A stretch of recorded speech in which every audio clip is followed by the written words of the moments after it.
hormati Bapak Kepala Sekolah SDN 03 Ulang, hormati juga rekan-rekan kerja saya yaitu guru-guru SD 03 Ulang. Nah, izinkan saya memaparkan atau mensosialisasikan materi yang sudah saya dapat pada modul 1-4 tentang budaya positif. Yang pertama, bagaimana cara menumbuhkan budaya positif pada murid. Ada eksplorasi konsepnya, yaitu yang pertama motivasi perilaku manusia, yang kedua keyakinan kelas, yang ketiga 5 kebutuhan dasar manusia, kemudian yang keempat ada 5 posisi kontrol guru, yang selanjutnya yaitu segitiga restitusi. Nah, mari kita bahas satu persatu ya Bapak Ibu ya. Yang pertama, 3 motivasi perilaku manusia ini. Untuk menghindari ketidaknyamanan atau hukuman. Di sini kita harus bagaimana murid kita itu tidak untuk menghindari rasa ketidaknyamanannya. Seperti contoh di sini, murid tidak terlambat datang ke sekolah. Nah, kalau murid kita sudah datangnya tepat waktu, berarti dia tidak terlambat datang ke sekolah, maka dia akan terhindar dari rasa ketidaknyamanan. Betul tidak Bapak Ibu? Betul. Nah, iya. Karena di sini kebiasaan kita sebagai guru, pasti kita menghukum murid. Nah, seandainya murid kita tidak datang terlambat, maka dia akan terhindar dari rasa menghindari ketidaknyamanan yang ada dalam diri mereka. Kemudian motivasi perilaku yang kedua, untuk mendapatkan imbalan atau penghargaan. Nah, di sini seorang murid kita dia akan berusaha belajar agar mendapatkan ranking di kelas atau juga ingin mendapatkan biaya siswa. Betul Bapak Ibu? Nah, di sini kan anak kita akan berusaha nanti karena dia diinginkan atau ingin meraih sesuatu imbalan atau penghargaan dengan apa yang telah mereka capai. Nah, selanjutnya motivasi perilaku manusia yang ketiga, untuk menjadi orang yang mereka inginkan dan menghargai diri sendiri dengan nilai-nilai yang mereka punya. Nah, di sini kita harus menanamkan prinsip pada diri peserta didik kita.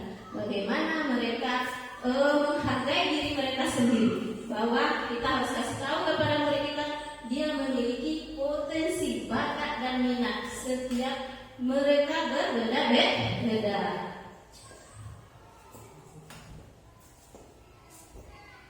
Nah, yang kedua, keyakinan kelas.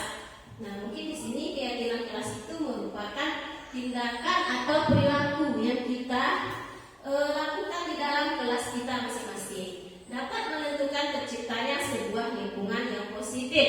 Kemudian perilaku warga kelas tersebut menjadi sebuah kebiasaan, akhirnya membentuk budaya positif. Benar Bapak Ibu? Benar. Nah, iya, kalau sudah kebiasaan pasti akan terus-menerus dilakukan, maka terbentuklah atau timbullah budaya positif di sekolah kita. Kemudian selanjutnya, untuk terbentuknya budaya positif, pertama-tama perlu diciptakan dan disepakati keyakinan di kelas kita. Contohnya di sini tidak membuang sampah sembarangan, menghormati dan menghargai sesama teman. Nah, itu merupakan contoh kesepakatan kelas ya Bapak Ibu ya. Kemudian ada proses pembentukan keyakinan kelas tersebut.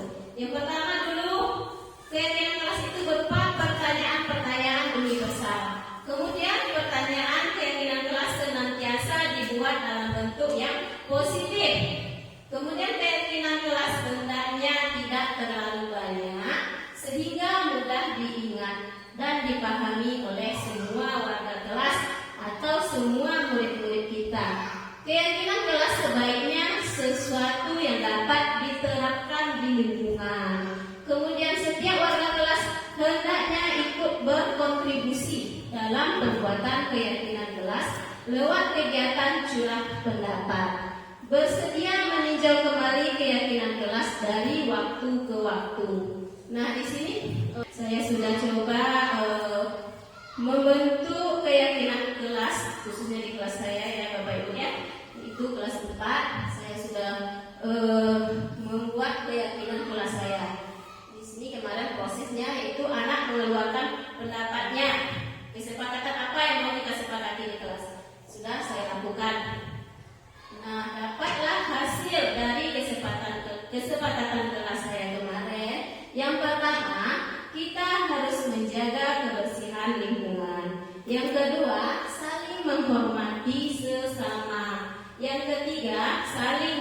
menghargai sesama. Kemudian datang dan pulang ke sekolah tepat waktu dan saling membantu sesama. Kemudian tenang di dalam kelas. Itulah kesepakatan yang sudah saya susun atau saya buat bersama peserta didik saya.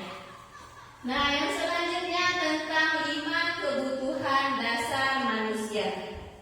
Apa itu kebutuhan dasar manusia? Yaitu seluruh tindakan manusia memiliki tujuan tertentu. Semua yang kita lakukan adalah usaha terbaik kita untuk mendapatkan apa yang kita inginkan.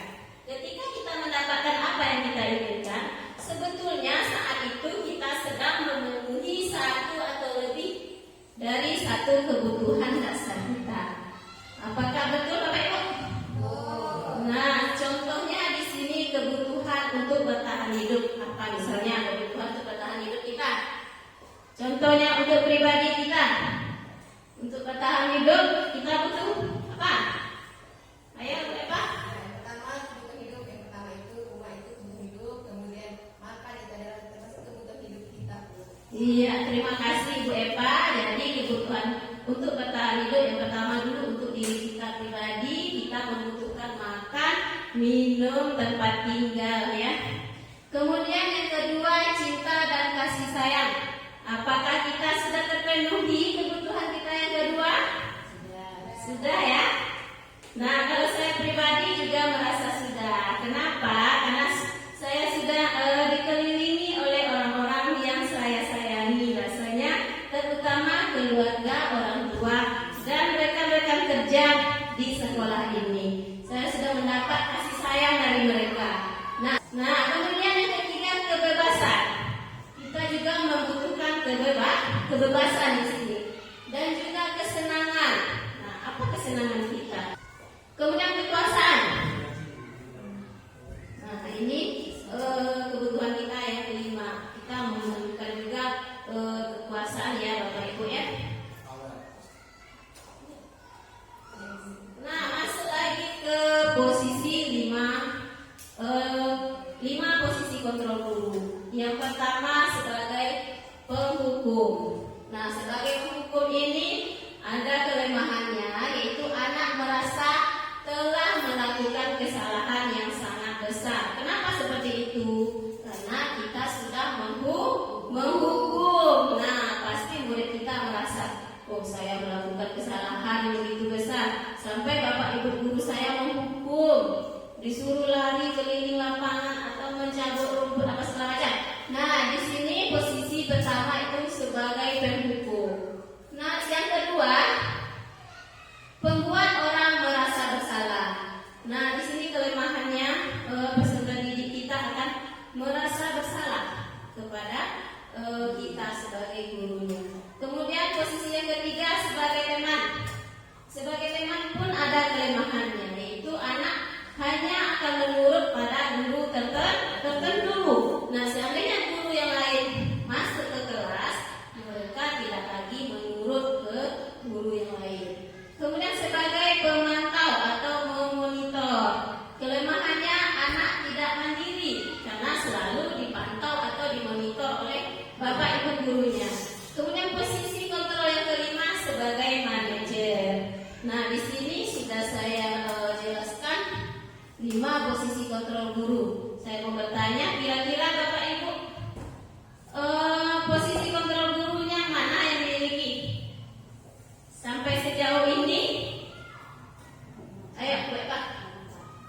Nomor 1 Bu. Nomor 1 Bu, yaitu penghukum. Nah, di penghukum ini anak merasa telah melakukan kesalahan yang besar, sehingga anak itu yang terkadang kita menghukumnya, anak itu merasa bersalah dan dia tidak lagi pendekatan secara lebih mendekat kepada kita. Terima kasih Bu Eva atas sampaiannya, luar biasa. Mari kita kasih tepuk tangan buat Ibu Eva. Nah, selama ini kita mungkin rata-rata ya Bapak Ibu ya, termasuk saya sendiri, masih berada di posisi penghukum atau pembuat orang merasa bersalah.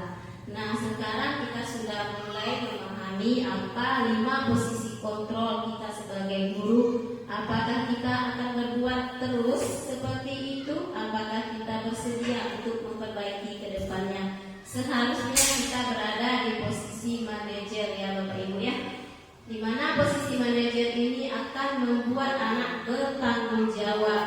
Nah, itu yang diharapkan posisi yang kita miliki sebagai guru. Nah, masuk di sini ada penjabaran sedikit tentang masih posisi kontrol guru. Nah, di mana guru sebagai penghukum tadi yang rata-rata kita masih berada di posisi penghukum, bahkan pembuat rasa bersalah. Nah, tipe ini biasanya kita ucapkan dengan nada yang tinggi. Contohnya, kita berbicara kepada murid kita, patuhi aturan saya, awas kalau tidak mematuhi aturan saya. Kemudian, kamu selalu saja salah dan kamu pasti selalu terakhir selesai.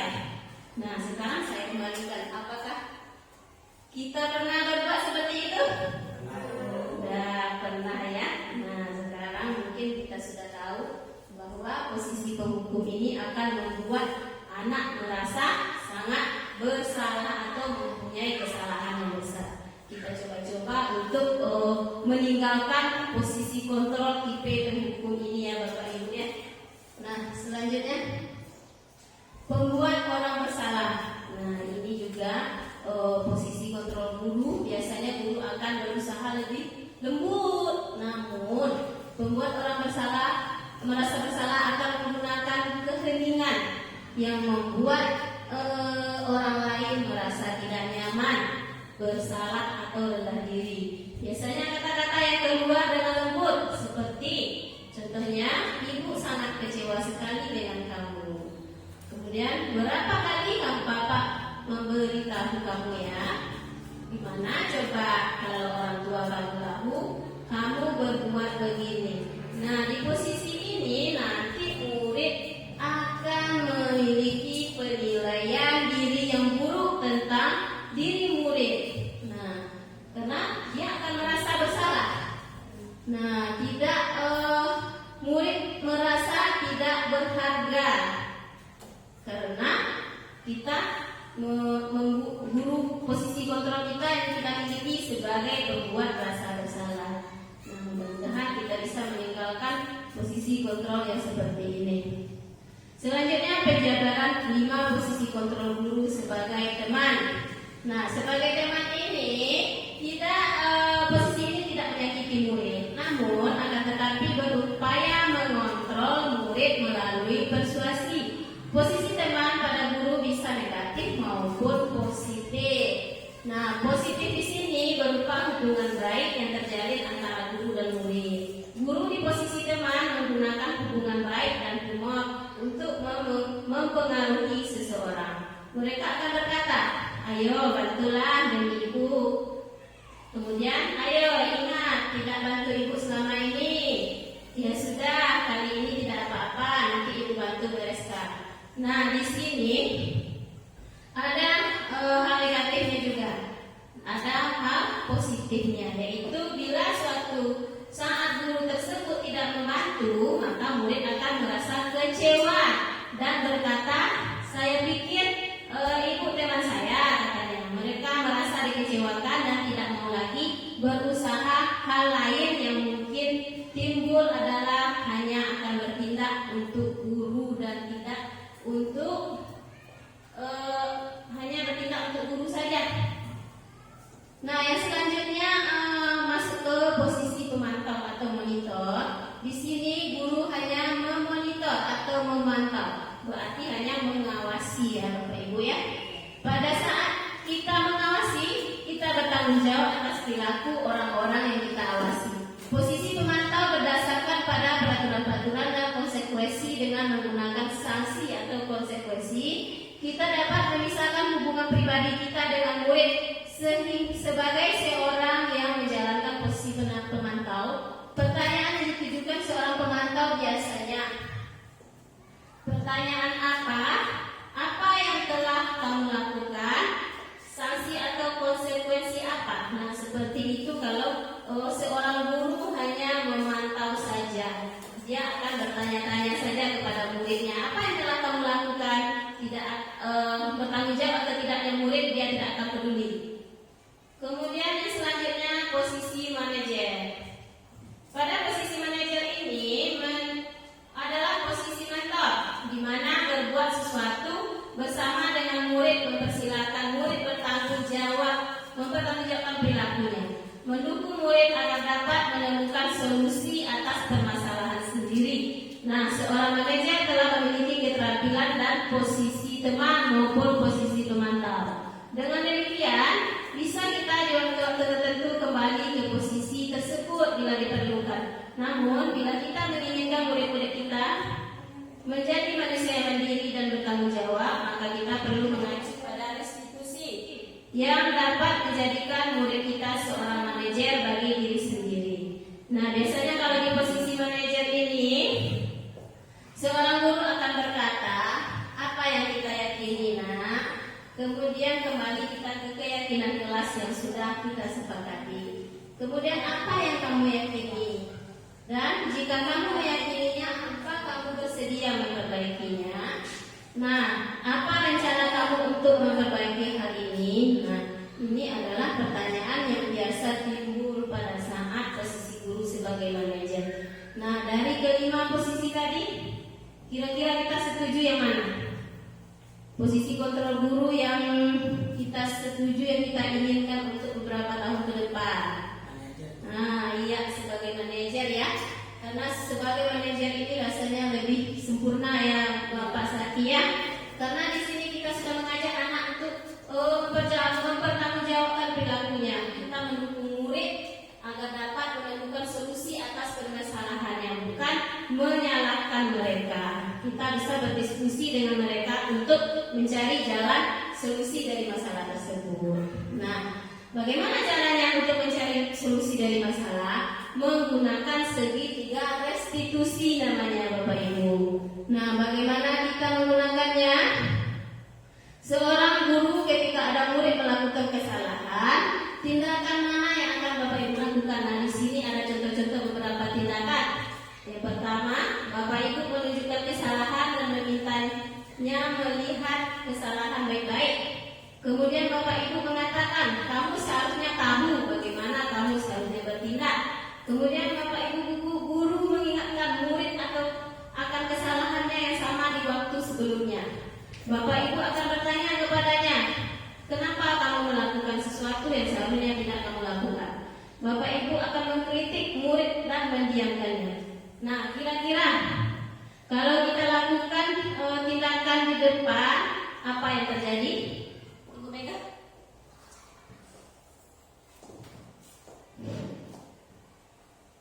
Jika Bapak Ibu melakukan tindakan-tindakan di atas, mungkin Bapak Ibu akan membuat murid merasa menjadi anak yang gagal.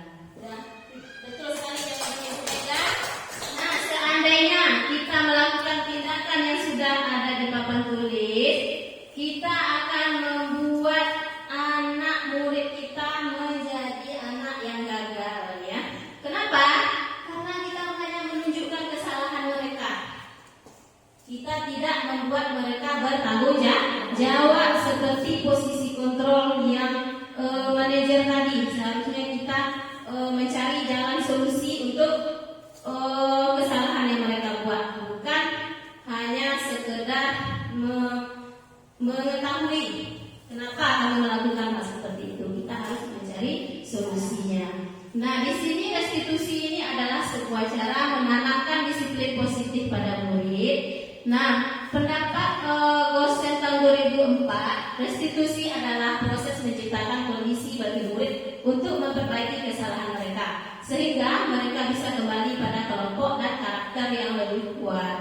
Kemudian ada lagi pendapatnya tahun 1996, restitusi juga adalah proses kolaborasi yang mengajarkan murid untuk mencari solusi untuk masalah dan membantu murid berpikir tentang orang-orang seperti apa yang mereka inginkan, bagaimana mereka harus memperlakukan orang lain.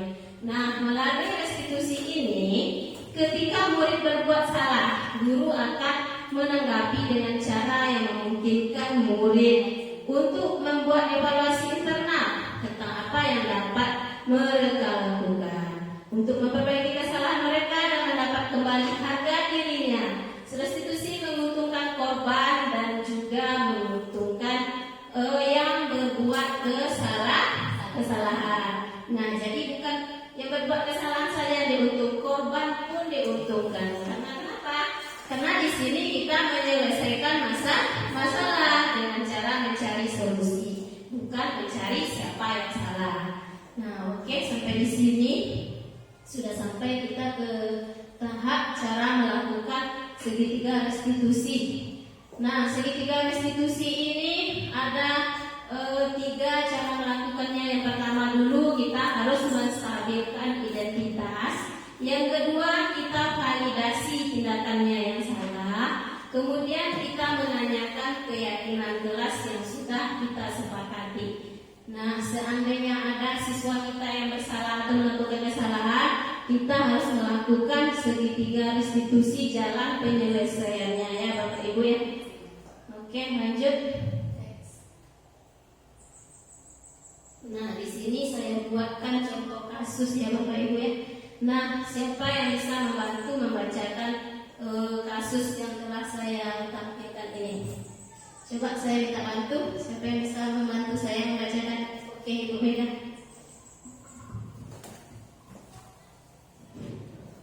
Baik, saya akan membacakan.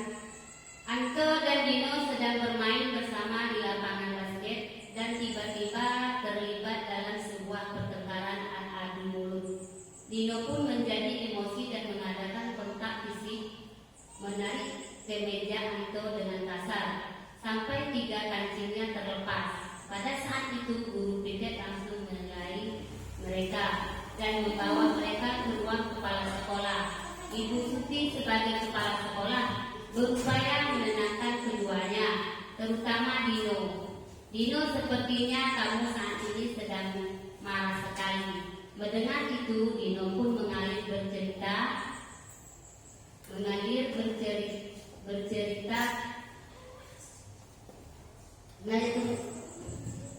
Ibu Suti pun melanjutkan bahwa membuat kesalahan adalah hal yang manusiawi dan bahwa mempertahankan diri adalah hal yang penting. Ibu Suti melanjutkan bertanya tentang keyakinan sekolah yang disepakati. Kemudian Ibu Suti balik bertanya kepada Anto, hal apa yang bisa dilakukan Dino untuk memperbaiki masalah? Anto menjawab, saya perlu kancing saya diperbaiki, Ibu. Ibu Suti pun kembali bertanya ke Dino, apakah yang akan dilakukan untuk menggantikan 3 kancing Anto yang terlepas? Baik, Bu, terima kasih. Oke, terima kasih Ibu Mega sudah membantu membacakan kasus. Kasih aplaus untuk Mega dulu. Nah, berdasarkan kasus tadi, siapa yang bisa menjawab pertanyaan? Yang pertama, posisi kontrol apa yang telah dipraktikkan oleh kepala sekolah? Nah, kepala sekolahnya tadi kalau tidak salah namanya Ibu Suti ya. Betul Ibu Mega? Nah, kemudian hal-hal apa saja yang dilakukan sehingga Bapak Ibu berkesimpulan demikian. Nah, sekarang saya mohon bantuannya untuk menjawab pertanyaan yang pertama. Siapa lagi? Boleh yang lain? Bapak tadi ya kira-kira ya. Bapak kan belum ada dari tadi. Boleh Ibu yang belakang senyum-senyum?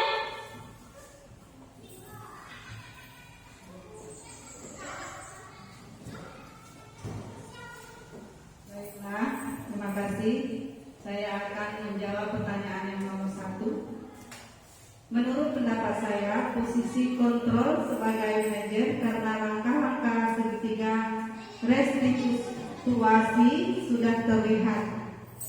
Bu Surti sudah menstabilkan masalah, validasi tindakan yang salah dan menanyakan keyakinan kelas. Terima kasih.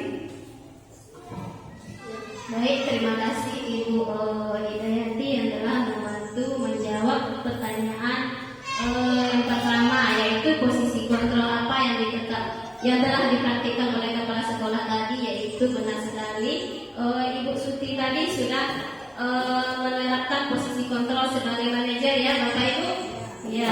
Nah tadi Bu Suti sudah mencari solusi dari masalah, bukan menyalahkan anak yang berbuat kesalahan, tetapi dia mencari solusi bagaimana kancing baju si Anto tadi bisa terpasang kembali. Betul? Nah sekarang ada pertanyaan kedua. Dalam kasus tersebut bagaimana Dino dikuatkan? Bagaimana Anto dikuatkan oleh Ibu Suti tadi sebagai kepala sekolah? Nah di sini siapa yang mau lagi bantu saya untuk menjawab pertanyaan pada kasus yang kedua? Ayo, Bapak mau membantu saya? Kenapa begitu memilih nomor 3? Ayo, siapa yang mau? Ibu Mega saja, nampaknya sudah senyum-senyum nih. Baik, saya akan menjawab untuk pertanyaan yang kedua, nomor 2 untuk Dino. Ibu Suti mengatakan bahwa berbuat kesalahan adalah hal yang manusiawi dan bahwa mempertahankan diri adalah hal yang penting. Namun meminta Dino memikirkan cara lain yang mungkin lebih efektif. Untuk Anto, Ibu Suti balik bertanya kepada Anto, hal apa yang bisa dilakukan Dino untuk memperbaiki masalah. Anto menjawab, saya perlu kancing saya diperbaiki Bu. Ibu, saya akan sangat marah kalau melihat kancing baju saya sampai copot 3 kancing begini. Mungkin hanya itu jawaban dari saya Ibu. Terima kasih. Baik, terima kasih Ibu Mega yang sudah membantu menjawab pertanyaan yang ada di kasus tadi, yaitu bagaimana Dino dikuatkan, bagaimana si Anto ini dikuatkan oleh ibu kepala sekolahnya tadi, yaitu Ibu Suti. Nah di sini tadi ibu kepala sekolahnya juga tidak mencari siapa yang salah ya Ibu Mega ya. Nah dia mencari solusi bagaimana kedua anak didik ini dikasih penguatan, bukan mencari siapa yang salah. Nah di situ Ibu Suti juga sudah menerapkan segitiga restitusi ya, seperti yang kita dengarkan tadi yang sudah saya jelaskan. Segitiga restitusi itu yang pertama menstabilkan identitas. Nah Ibu Suti di sini dia sudah validasi tindakan yang salah tadi buat si Dino dan si Anto. Nah pertanyaan selanjutnya, kira-kira nilai-nilai kebajikan atau keyakinan sekolah apa yang dituju dalam kasus tersebut? Siapa lagi yang bisa bantu saya untuk menjawab pertanyaan ketiga? Oke, Bapak Sakti, silakan. Ibu, terima kasih. Saya akan menjawab pertanyaan ketiga. Kira-kira nilai kebajikan apa atau keyakinan sekolah yang dituju dalam kasus tersebut? Di sini nilai berkasnya ada di Medan Anto dan kemudiannya kancing baju Anto terlepas ditarik oleh si Dino. Maka sebagai seorang kepala sekolah, seorang manajer, dia harus mencari sebuah solusi bagaimana Anto bisa senang dan si Dino tidak merasa bersalah. Dengan solusinya yaitu menyuruh si Dino untuk mempelajari cara menjahit kancing baju dengan salah satu guru tata busana untuk mengembalikan baju Anto baju Dino yang terlepas oleh Anto tadi. Jadi kepala sekolahnya mengajukan sebuah jalan keluar agar semuanya nanti bisa memperbaiki antara kedua-duanya, tidak ada menimbulkan rasa dendam di antara si Anto dan Dino. Terima kasih. Tangan untuk Bapak Sakti. Terima kasih Bapak Sakti, jawaban yang luar biasa. Betul tadi si Anto ibu kepala sekolahnya ini sudah melakukan agar peserta didik atau anak didiknya untuk bertanggung jawab ya Bapak Ibu ya, untuk bertanggung jawab dan mandiri, dan juga sudah terlihat tadi siswanya atau muridnya di sini berakhlak mulia, kemudian bisa berkolaborasi sesuai saran dari kepala sekolah agar Anto belajar menjahit bersama dengan guru tata busana. Nah, berarti di sini sudah ada nilai-nilai kebajikan. Nah, setelah kita mengetahui tentang apa itu restitusi, tentunya kita ingin mengetahui bagaimana cara melakukan tindakan restitusi ini, yaitu memiliki 3 tahap. Nah, tadi sudah saya jelaskan juga sedikit. Yang pertama tahapannya yaitu menstabilkan identitas, kemudian yang kedua kita validasi data tindakannya yang salah, kemudian kita bertanya lagi keyakinan kelas yang telah kita sepakati dengan peserta didik kita. Nah, dengan cara yang bagaimana?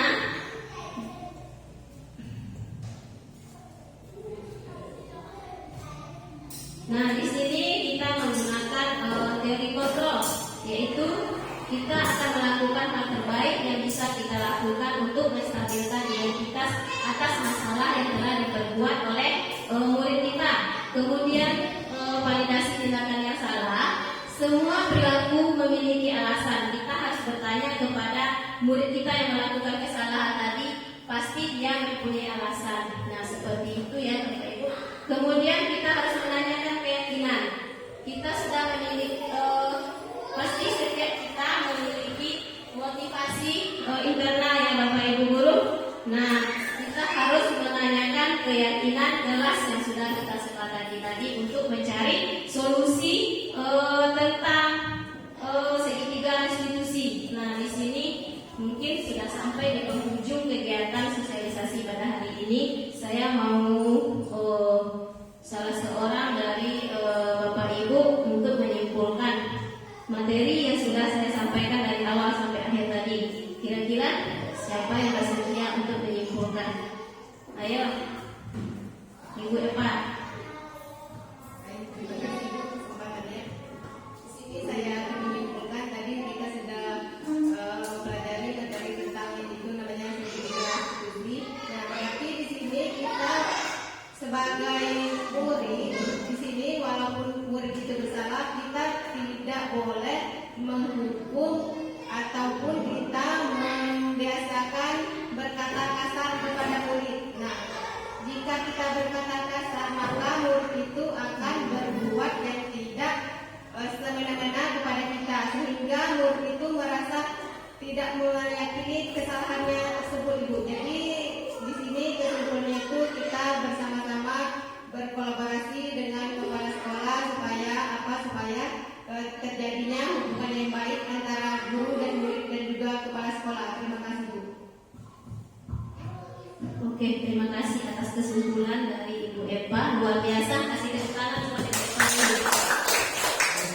Nah, berarti sosialisasi saya ada manfaatnya untuk kedepannya. Semoga kita menjadi guru yang bijaksana dan ikhlas dalam menjalankan tugas kita. Amin, amin, amin. Sekian, terima kasih. Kalau ada yang salah, kesalahan dari saya. Kalau yang benar itu datangnya dari Allah. Saya akhiri. Wabillahi taufiq wal hidayah. Wassalamualaikum warahmatullahi wabarakatuh.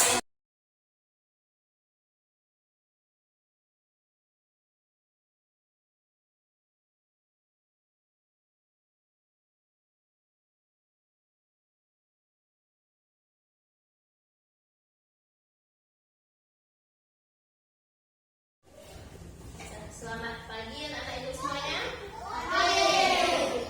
Tahu kok apa kabarnya hari ini? Alhamdulillah ada sekali.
murid ibu dengan ibu. Nah, jadi itu kesepakatan kita yang buat. Nah, jadi kita yang mematuhinya. Nah, sudah paham? Nah, sekarang mari ibu mau minta satu-satu pendapatnya. Mulai dari si Sipa, misalnya Sipa inginnya apa keyakinan kelas kita. Nah, nanti semuanya mengeluarkan ide ya. Boleh tulis di depan nanti. Tulis ya.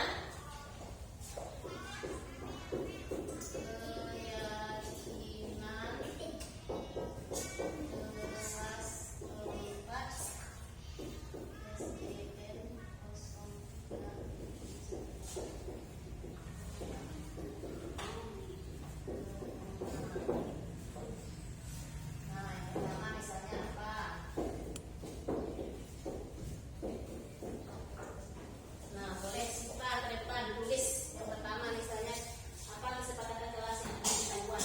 Kan tadi sudah ibu kasih bayangan. Boleh juga yang tadi itu, misalnya hadir ke sekolah tepat waktu boleh, menjaga kebersihan lingkungan boleh, tenang di dalam kelas boleh, mengumpulkan tugas tepat waktu boleh. Yang penting jangan ada kata-kata jangan atau tidak boleh. Paham kan? Nah, coba kira. Tulis keyakinan kelas yang pertama. Menurut Dira apa? Sesuai giliran ya. Pakai mana bagus?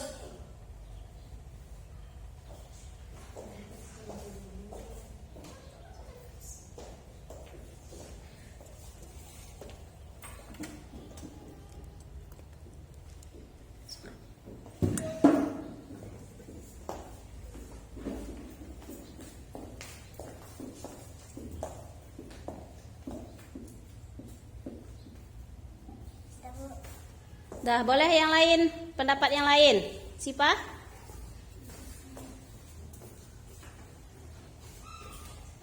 Ayo maju.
keyakinan kelas kita sudah disusun. Sekarang